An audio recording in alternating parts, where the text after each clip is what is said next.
Hey everyone, welcome back to our channel. Today I'm going to show you how you can hide your desktop app into your Windows 11.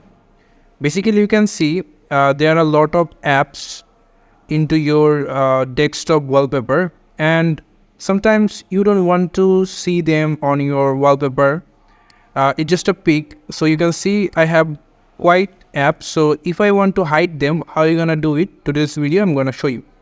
So without wasting any time, let's get started. So it's very simple. If you click on your right mouse button.